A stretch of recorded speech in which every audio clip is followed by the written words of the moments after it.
All right, guys. Hey, we're Well, back. We had a little technical difficulty here. Not really sure what happened there, but we're going to let Dr. Rowland continue on his anatomical slides that he has for us. So, Dr. Rowland, back to you, babe. okay. So again, we were talking about the different anatomic structures here, the medial epicondyle, lateral epicondyle. And we talked about those ligaments. We also talked a little bit about the ligaments here, and this is looking from the side. If you look from the side here, you'll see these ligaments. This is the medial side. It says medial, but it's ulnar collateral ligament, and it attaches to the medial epicondyle. And this main band right here is called the anterior band, and that's the one where the people really have the most issues. It tears. That's the part we're reconstructing. Just to let you know, there are ligaments on the outside part as well, the lateral collateral ligament complex. It is, they make it look like it's these distinct structures. Anatomically, when you actually go in there, it's not like that. It's just a big band of white gristle, basically, that you would see on a steak, so to speak. And we kind of know where it is, and it's also confluent with a big capsule that holds everything in. But that area right there is kind of the key here, right around that spot. And then this is a little busy slide, but so that's what's underneath. So now we have all these other muscles here. So these muscles here are attaching to the outside part of your arm. This is the brachioradialis, and a lot of people are familiar with that because, again, baseball, it's the larger muscle that sits up here. A lot of people work on it. It's important with getting your hands to turn over. If you can see me, your hands to turn over and follow through on a baseball swing. But the ones that are really going to help us are the ones here on this area here that attach, and this is the medial epicondyle. All of these muscles here attach here. And that's going to be important because we're going to want to strengthen and use those muscles. In addition, we're going to have, there's some nerves that go by here. The one that's really, really important is called the ulnar nerve. We're going to talk about it, but it cruises and goes right behind that medial epicondyle. It makes a big difference. So, and then this is looking a little bit on the back side of the elbow again. So now everything's kind of flipped forward. So if initially you were kind of looking at the arm like this, now you're looking at the back side here. And again, this is all the stuff on the outside part, the lateral side. We aren't as concerned. Here's the stuff on the sort of medial side, and you can see, you've got this muscle called the flexor carpi ulnaris, but there's not a tremendous amount of stuff. And again, here's that ulnar nerve cruising right behind that bone. And again, you can see this is the olecranon here, and it sits in this fossa. And when you start having instability, that olecranon is going to start windshield wiper. So it's going to do a little of this. And we're talking about this bone right here. You can't see it because they have the triceps there, but it's a round, sort of circular dome-shaped bone. And again, you can see it sitting right there. And that's what most people, when they say they hurt their elbow, they tend to point there. Jason, that ulnar nerve, that's kind of the layman's reference is the funny bone. Like when you hit your funny bone and it causes Absolutely. your arm to go numb, right? Absolutely. Okay. Yes. And it produces that shooting pain down your arm that goes into your little finger and maybe your ring finger. And interestingly enough, when these injuries get bad enough that the people are that have these injuries end up with similar symptoms that you're talking about, like the funny bone got irritated, and they'll have numbness, tingling into that distribution. And I'll show you here in a sec, maybe.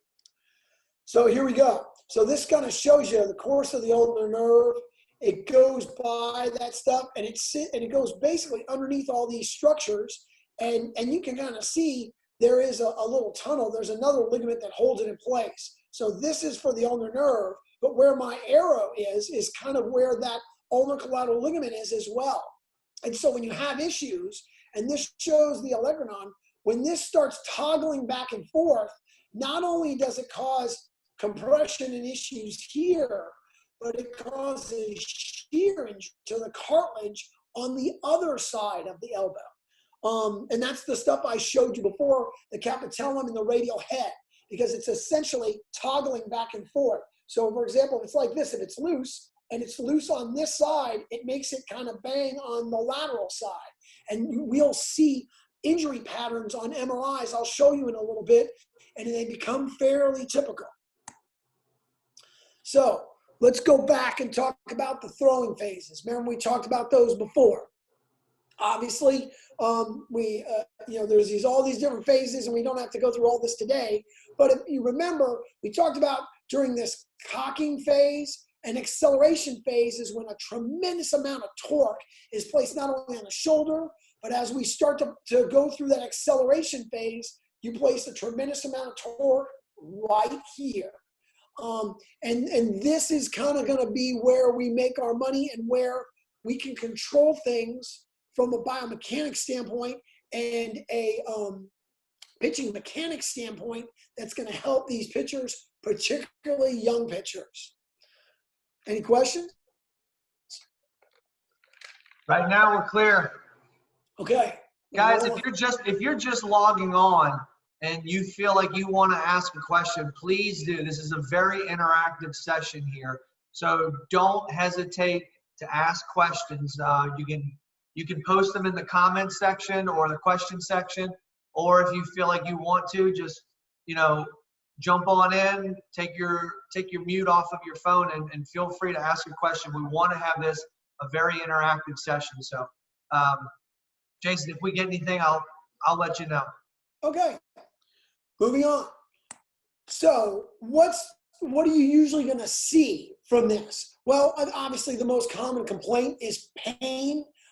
Again, particularly you're going to notice it in that area right around the medial epicondyle. It's usually going to be something that increases with the amount of workload, the amount of pitching, the amount of throwing that you're going to have the athlete do. But sometimes it starts to degenerate in a painless fashion.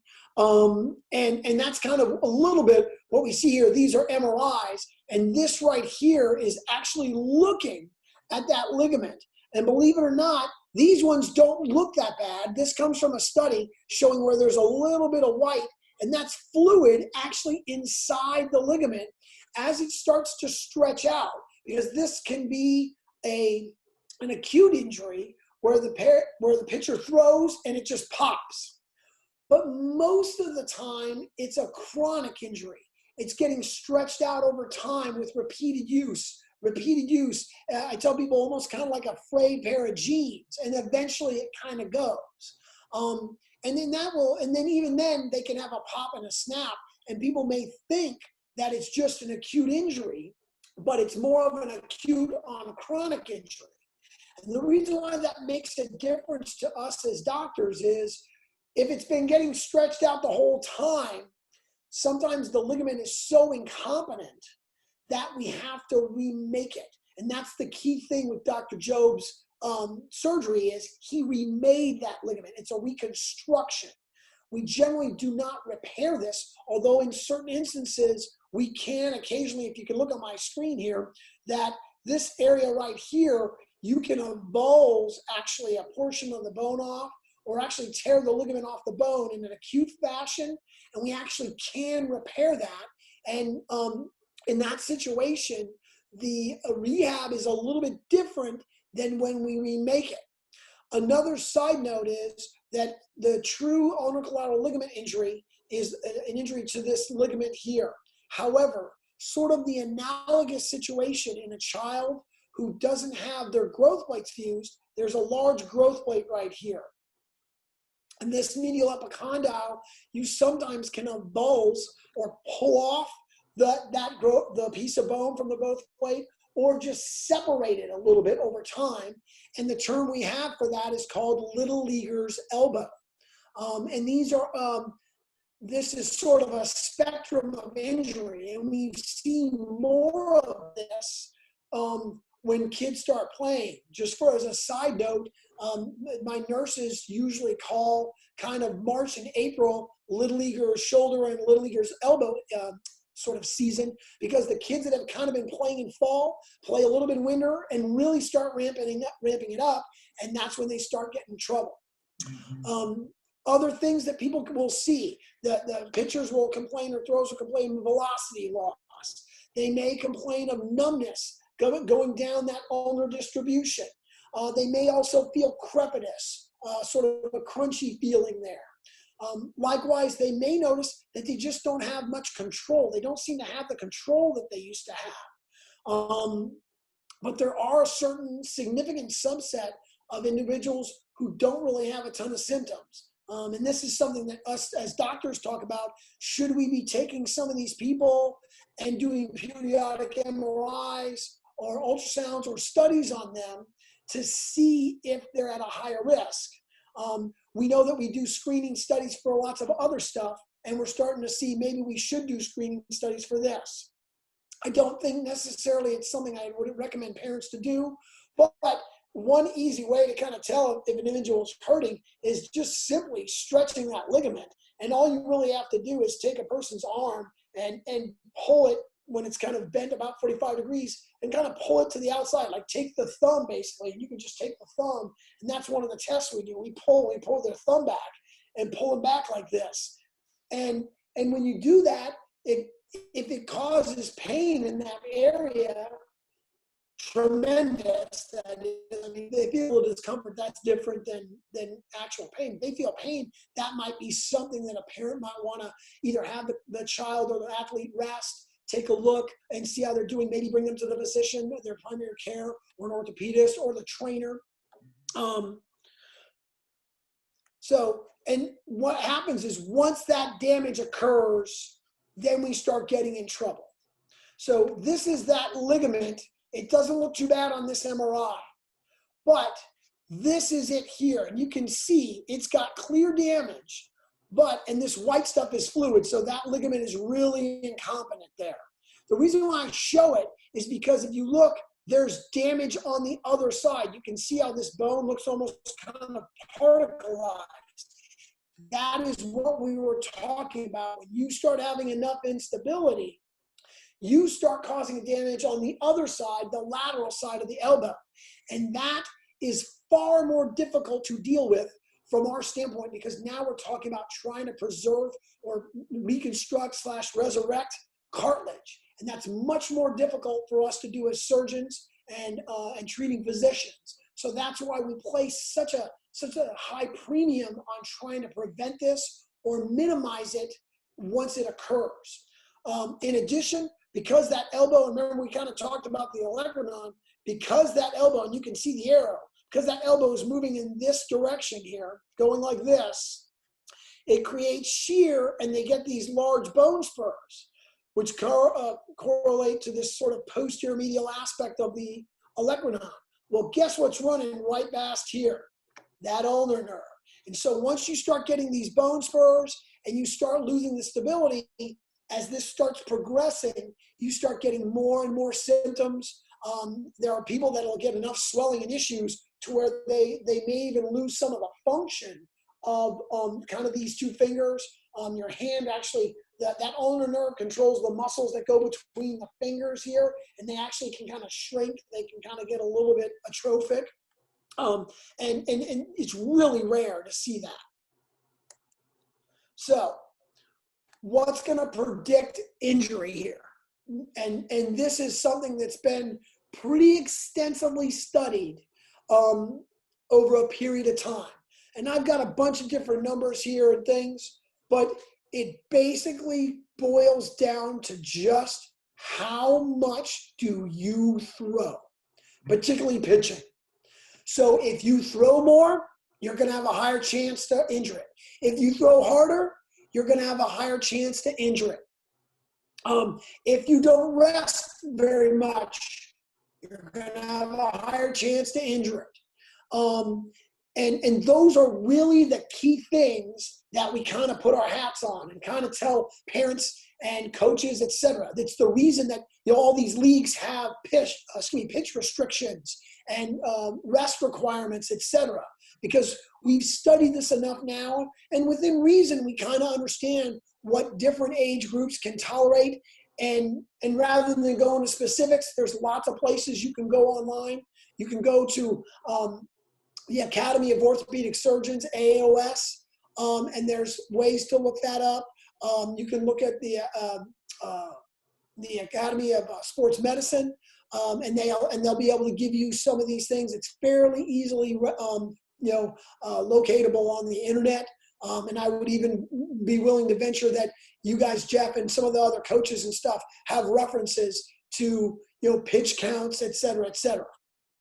Yes, definitely. I mean, we've been trying to, follow the guidelines of a number of different organizations, because there are certain associations out there that our teams will go and participate in that will have, pitch restrictions based off of, if you throw 25 pitches in this game or more, you cannot play the next day, or you can't, not that you can't play, you can't pitch the next day. Pitch, yes. Right. So, I mean, there are a number of different guidelines that we follow. Obviously, Andrews Institute put out a guideline for pitching, which I know we'll probably talk about in a second. It's a really good one. I think sometimes what happens is people wind up going, they'll fluctuate a little bit based on how the pitcher's feeling in the moment.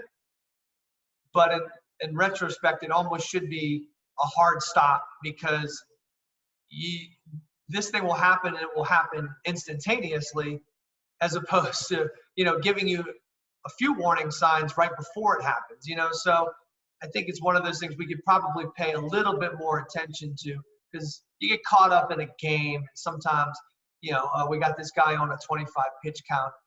Can he get through one more batter? And all of a sudden, 25 pitches turns into a few foul balls here and there. And before you know it, he's in the low 30s, and now you're a little bit more than where you wanted to. And that's just one small example. But yeah, no, definitely. We try to stay within certain guidelines for pitches per game, and then also, per weekend, and really per week.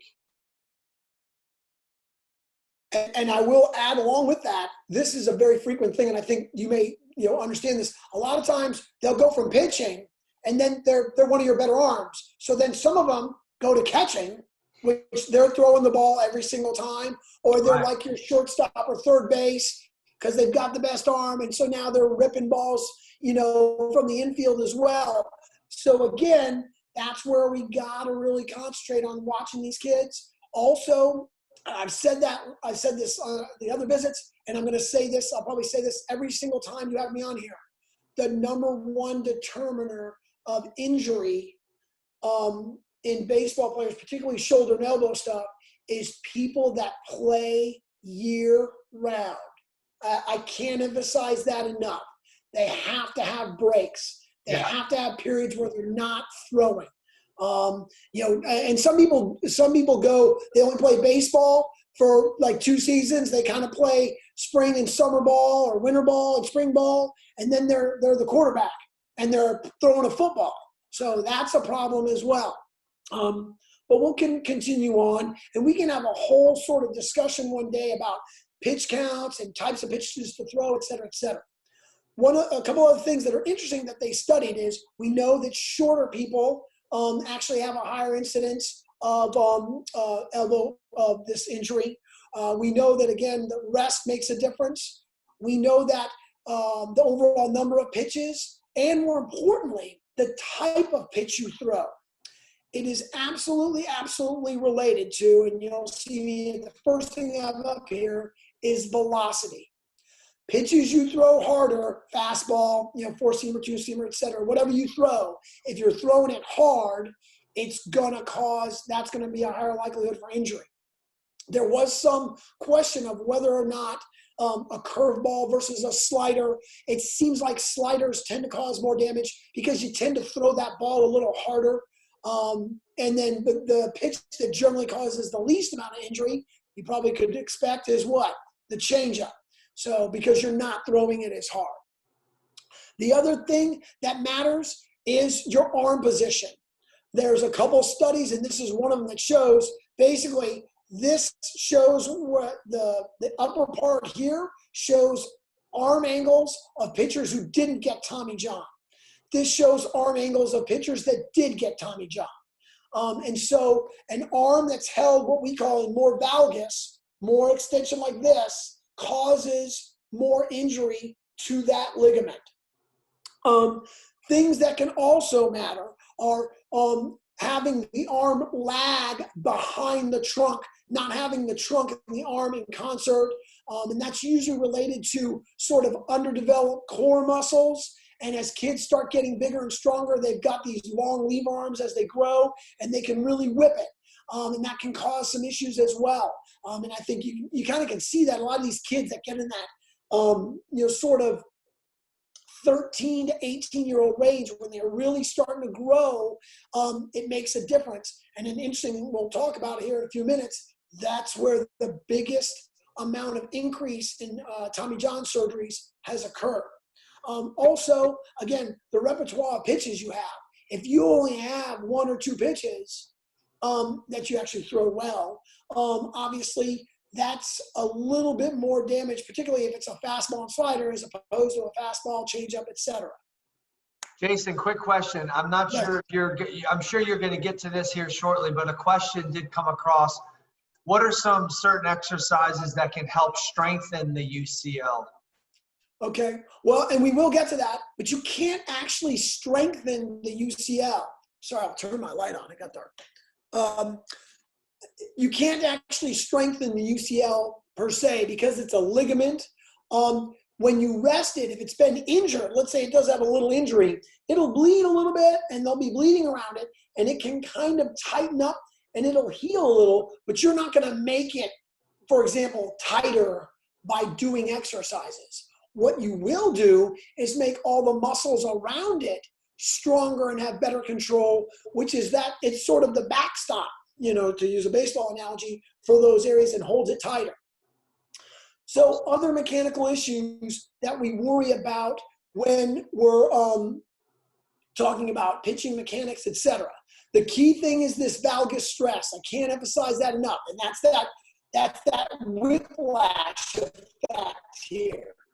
But the other thing is that we found this out, and part of the reason why we did the shoulder discussion first over this is that one of the other things that plays a huge role is the amount of external rotation at your shoulder you have. And if you remember, GERD stands for internal rotation lax. So if you have internal rotation deficit here at your shoulder and your shoulder function isn't correct, you're going to attempt to make up for that lack of external rotation, and because that's what generates velocity, right? By dropping your elbow and bringing your arm back this way. And I'm sure you've all seen this. It happens when kids get tired, they start dropping that elbow, dropping that elbow, dropping that elbow. And that's when they really start getting in trouble. So we really have learned that part of along those lines is you tend to lean your trunk away, so you're trying to get your arm like this, so you're not as straight up and down, and you start leaning your trunk in the opposite direction. And then also because your core muscles are weak or tired, you're lagging behind. And so what happens is that arm ends up being less here and more here. And that's what the elbow flexion portion is talking about. Oops, sorry. So, a lot of people like to talk about elbow angles. And this is kind of interesting. Obviously you see these guys that are these submariner pitchers, and you're like, well, wait a minute.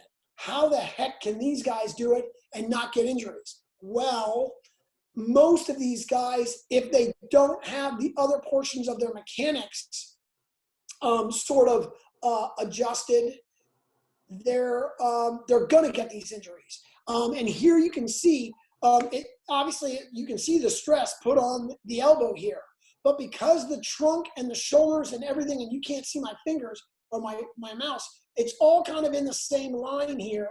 And so that's how these guys can kind of get away with this, although we know that it plays a role. So it doesn't necessarily have to be, you know, the 90-90 thing, as long as the other stuff is in concert and you have the trunk leaning in that same direction to get that sort of appropriate valgus angle and also have the appropriate range of motion of your shoulder. So injury rate. This is a graph showing the number of UCL reconstructions from when Dr. Job did the first one to about 2015. And I mean, you don't have to be, you know, rocket scientist to see, I mean, kaboom. That's incredible. They've gone astronomically. Now, part of it is because we're recognizing this injury more and people are wanting to continue playing. Before, initially when this happened, this was a career-ending injury when Dr. Job did it way back when. And so now people are aware of it. And these numbers mimic the numbers you see in youth baseball and collegiate baseball, including even softball to a degree, and any sort of overhead athlete like javelin throwers, et cetera, et cetera. Volleyball players actually get it a little bit too. And it's gone up dramatically. And you know, we put this back here. One of the studies, really interesting study, is it's from 2015, and it's sort of related to this one, where they found that 57% of all the UCL surgeries that they found were done on people 15 to 19 years old, and that the rate of increase was somewhere around 9 to 10%. Oh, geez. And that's why we talk about, that's why we're talking about what we're talking about now, because it's that group of kids that really start having the ability from a physical standpoint of creating high velocity, et cetera. And they may have some nuances, some issues as far as mechanics, et cetera. They may be having issues where they're much stronger in certain areas of their body than others. And we know that this is, you know, that's the age group that we like to target. When they're 12 to 13 and 14, the interesting thing is it actually happens younger too. But when you're younger, you generally don't hurt the UCL. You hurt that growth plate called the medial epicondyle. Mm-hmm. So, and they usually get those injuries instead, and that little leaguer's elbow, et cetera, et cetera. So it really does extend a little bit further down from that 15 to 19. But you don't see it at the UCL. You see it more at the actual bone itself. How much of it has to do with simply because, I mean, you're looking at 15 through 19-year-old range. How much of it has to do with the fact that you may or may not have growth plates that have yet fused? They're still growing. They're going through this growth period. You know, some of them obviously later growers than others. But did Tommy John injuries occur more so in younger patients because their bodies are growing? Is that it? Or does it have to do more or less just with the mechanical function of what we're doing? Is it just in a weaker state because growth plates are still open or whatnot? Okay, so I'll take that in pieces. So when you are young, the growth plate is the weakest link. So the UCL is gonna, it can get injured, but generally the weakest area is gonna be that growth plate. And when it's subjected to repeated stresses, it'll start to separate. Once that growth plate starts to fuse, which is on average around 14-ish, depending on the person, puberty, male and female, then that's the next one in a row is the ulnar collateral ligament. And so you're going to start feeling it and seeing it there as opposed to the growth plate. And again, that's also right when puberty is occurring. So now let's say they had some bad mechanics, they had some issues. They're 12, 13, 14, the growth plate kind of fuses, and now Johnny gets big. But he's not as strong, he's big, but he's not strong in all the right places. Because no one can, you can't, I guess for lack of a better term, you can't be optimally strong at all places at all times as you're growing. It's almost impossible. You can try and do these things and have exercises like you guys do for the core, for their legs, for their shoulder. But, it's kind of a continuum, and that's what gets them in trouble, if that makes sense. Yeah. So I'll show you this. This just shows you one way we kind of fix it now. The repairs now are a little bit different than what Dr. Joe did. He had little tunnels that kind of bridged, and sometimes you could break the bone here and here. Now we've got ways that have a lot better success rates as far as incorporating this tissue, which is a graft. And I don't know if you can see this. It says a palmaris autograft. The palmaris tendon is, if I push my fingers together, there's a little tendon. You can see it right here going down my arm. You don't necessarily need it. It's right in the palm of your hand. That's why it's called the palmaris. And that you don't generally need for much. And that's what we generally use to make the new ligament. We usually use it on the same side as the arm we're at. You make a couple little incisions there. We can use, believe it or not, cadaveric tendon if we have to. We can also use your hamstrings, believe it or not, one of the smaller ones, to incorporate in this here. And this is just showing, like, you can see here they have a little button to hold it. Some people will put little anchors in it. We've got all sorts of cool, neat ways to do this. And obviously, we're trying to improve upon it. But we're generally pretty good at reconstructing it.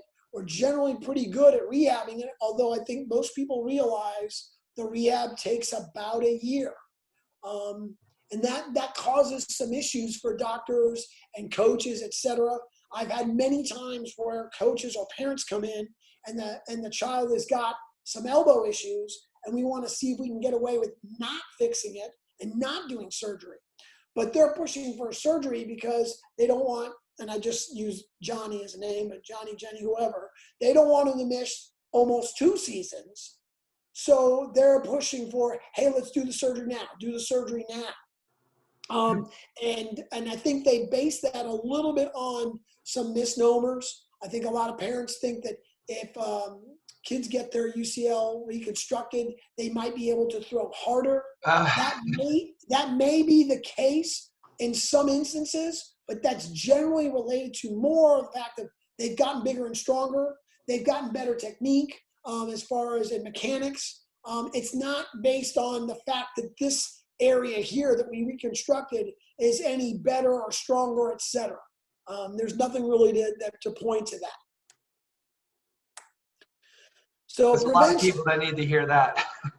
Yes. Oh no. I mean, I probably get asked that. I probably get asked that at least once a month, probably more. Yeah.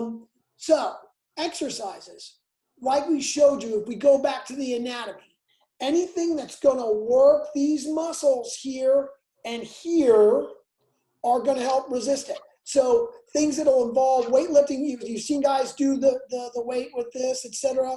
But you also need to work on a range of motion. So stretching matters. So things where we stretch those muscles like this, you can push it against the door.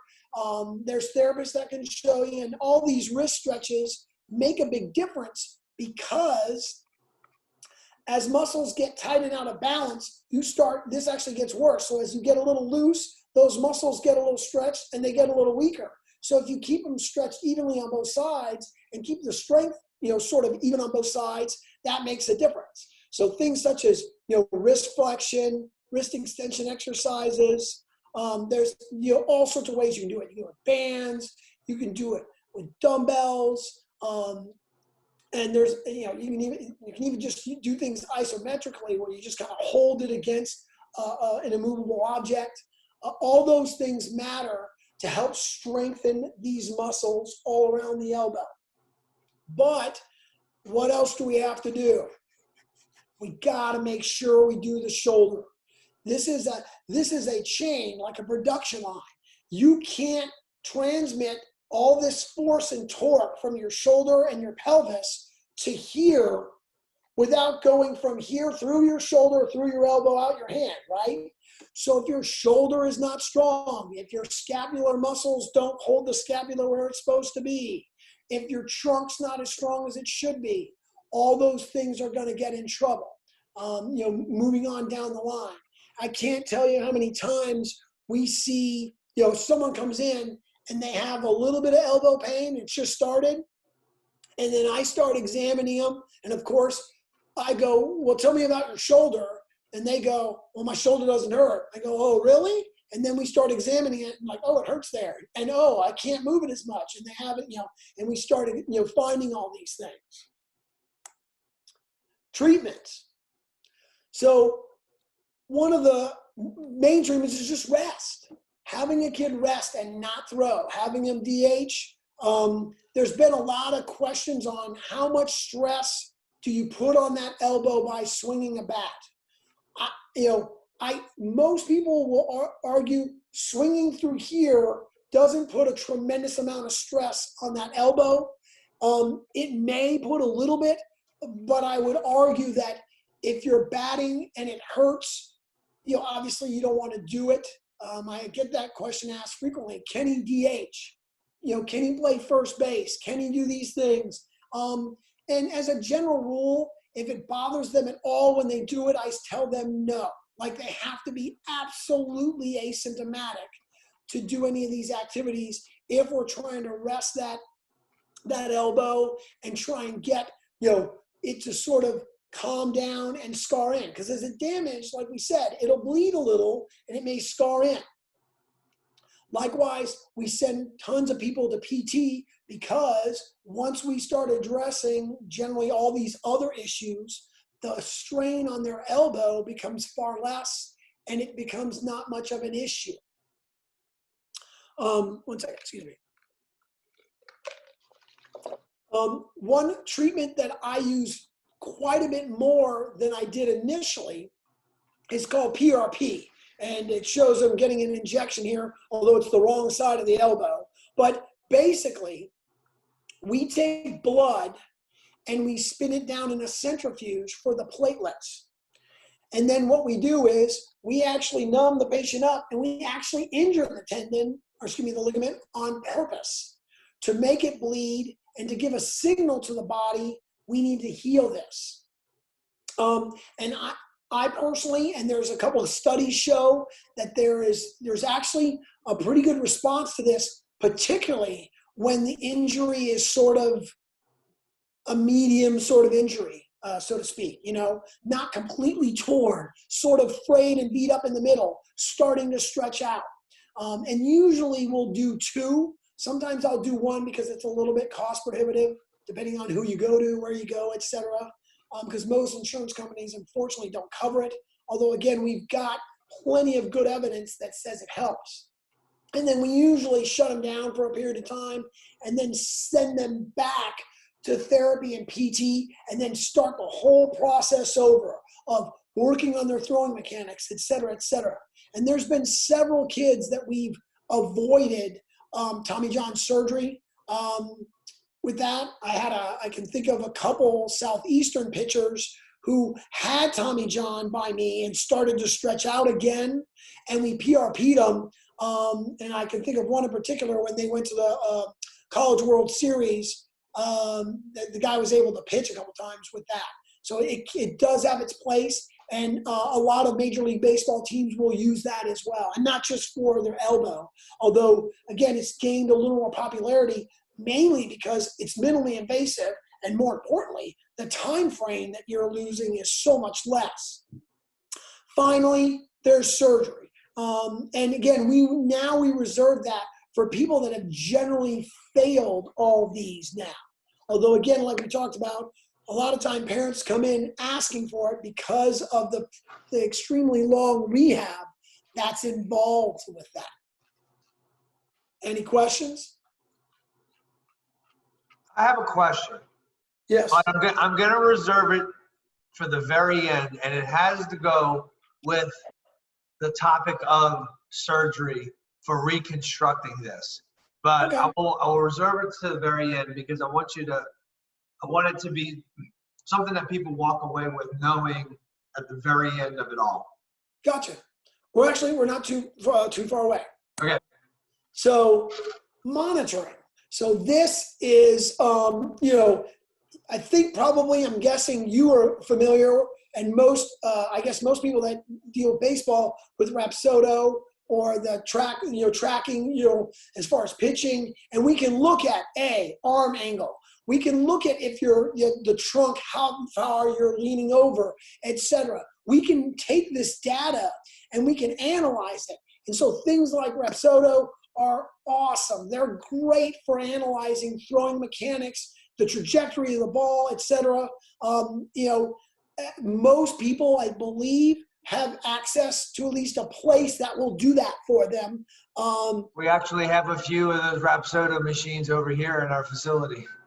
Yeah, and they're pretty neat. I remember tracking down memory lane when I was like 15 years ago, 20 years ago, when they started having the cameras and it was the little stick figures and stuff like that, and we were looking and we're like, oh my goodness, this is gonna really revolutionize it. And then once you could pair this up with things like an iPhone and some of these other things, it became very, very, something that was affordable and something that, the lay people could really get their hands on and use and take advantage of. And I encourage, if you've never done this, especially if you have a youth player here, having something like that done and evaluated for them, just to give you a baseline.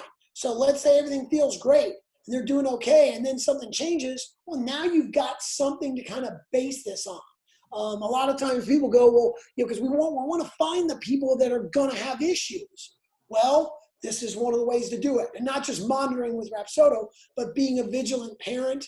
As the kids get older, I tell them they've got to take a little bit of responsibility for themselves. Part of being an athlete is understanding your body, knowing what's right, knowing what feels wrong, speaking up about it. We've gotten a little bit better about teaching these kids that if you bring something up, we're not going to immediately bench you and you're not going to get a play, et cetera. I think there's a lot of fear, not doing stuff. I think that also, just me speaking personally, that sort of translates also with the year-round play. If you play, hey, if you don't play on my travel team and keep throwing and et cetera, well, you're going to lose your spot to the other guy. And so there's this impetus to keep these kids playing all year round. And again, I can't emphasize it enough. Number one determinant of an injury, playing, not even just baseball, any sport year round, your likelihood of messing something up, so to speak, is almost 100%. Also, just along those lines, this is called a modus, and this is kind of a sort of cutting edge stuff. It is, I don't know if you can see it it kind of got cut off, but the gentleman's got a sleeve on his arm, and it's got this little blue transducer, and it shows the amount of torque and things on that elbow because it actually sits there. And they can use these various sensors to see, what kind of strain we're placing across that load, that joint, et cetera. And those are things that parents, again, this is sort of on the cutting edge. It's definitely not something that's necessary, but I thought it'd be neat for the families, parents, coaches to know that kind of stuff is out there. That is really neat. I was not aware of that technology right there. I think that's pretty interesting. I'd have to look more into it. So, but basically, that's kind of it. I don't. Oh wow! Look at we end up going an hour again. So, no, that's all right. This is really good. It's really good stuff to be able to sit back and be able to discuss this and basically just get a better understanding of what it is that we're talking about when we hear the term Tommy John. I think the overwhelming majority of the people that are out there understand that it's a serious injury. They understand that it's obviously the one thing we try to avoid as far as the main injury in our sport. But just getting a good understanding of the anatomy of what happens and the fact that it's, you can recover from this. It is a tragic incident. And it is an injury that we always try to avoid, but it's kind of like ACLs nowadays. You can legitimately blow out an ACL and then find yourself playing competitively, and continuing on a career. We've seen a number of different running backs in the NFL who have done it, So, while the risk of these injuries are out there, and we never wish any of this on anyone, we still know that there are good ways of being able to fix this and be able to try to get back to it. my question is when it boils down to it, I think one of the big things that I've come across, and this is just me, it's just me being able to be open and basically honest about how so many people feel like they need to go see special people in order for this procedure to take place. I mean, obviously we hold a lot of people in high regard as far as being able to fix these injuries. I mean, you got your Andrews Institute.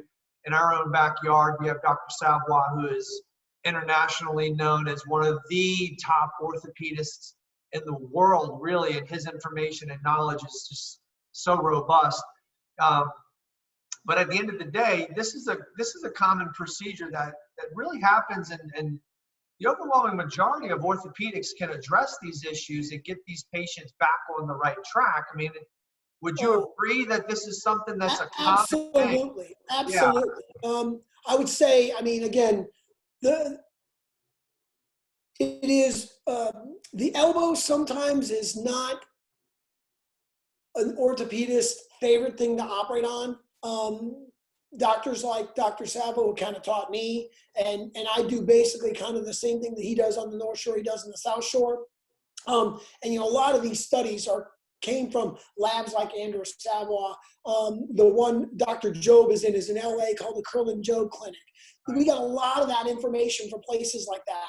But the actual procedure itself is sort of being refined and done in a bunch of different places. And I would just advise being wherever these people are. I think I know some of them are in North Louisiana, Mississippi. Just, make sure that you ask your orthopedist that, if they feel comfortable doing those procedures, how many have they done? Have they done specialized training on the elbow and or shoulder? And most of the time when you go to a clinic, you're going to get sort of funneled to those kind of doctors. You come to my clinic and you say you have an elbow problem, 9 times out of 10, you're going to end up seeing me. And then if not, if you see one of my partners and it gets down to a spot where they think about having surgery, they're going to refer you to me. And that's the way it works in most clinics, pretty much in around the South here. And I would just encourage most parents, before jumping right into the surgery, obviously taking some of these other, routes because it can be avoided. But once it comes down to it, there's a lot of very good orthopedic doctors that can do this surgery. And again, most kids come out of it doing really well, not so much because of what we do, but what happens afterward once we have a kind of a, for lack of a better term, once we kind of hit the reset button and have them have a decent ligament there, now they go back and have all these mechanics that we've addressed, and they're a little bit stronger because they haven't been throwing for as much and they've been working on getting strong, etc. So now they come back and they're killing it, not because of what we did, but because of all the other stuff that goes along with it. Mm-hmm. Yeah. Well, Jason, as always, man, this is great stuff. I mean, I just, I'm happy that we're able to get, someone with your expertise to be able to come on here and address one of the biggest injuries that's plaguing our game. And at least we have a better understanding of it now. And, hopefully we reserve the right to bring you on again to talk a little bit more about all these other issues that we have, especially with the arm, because it seems like we'll always be dealing with some sort of issue with it. But I thought that was excellent stuff. I know, in the live session right now, we have a few listeners on here. We may very well get a number of different comments or questions for people watching the rebroadcast. And when we do, we'll make sure that we follow up with those questions and those comments and maybe get your opinion on whatever they're saying over there. But absolutely okay with that. In fact, if you want to have, we can have maybe another discussion about a different topic. And then what we could do at a different time, potentially have where, sort of have just a Q&A kind of session, try and limit it to certain sort of things. And we can do stuff like that if that's something that you and the viewers and the coaches, et cetera, feel like is necessary, I'm available for that. Likewise, if there are questions, you can forward them to me, and I will try and make sure we have those answered, at least online, so they can look it up. Yeah, and if anybody's interested, you can always reach out to us. We'll make sure we can give you Dr. Rowland's contact information, his personal cell phone. He really, really appreciates phone calls in between the hours of 11 p.m. and 6 a.m. So feel free to call. So does my fiance. She loves that. Yeah. So, just call to see how I'm doing. Yeah, just to say, hey, what's up? How are you? What are you wearing? All right. Well, Jason, we really do appreciate it, Dr. Rowland. And if there's no more questions, we're going to sound off right now. But we look forward to our next conversation with you. All righty. Thanks, guys. Have a good one. Have a good evening. Thank you guys for paying attention. Appreciate it. You bet. Bye-bye.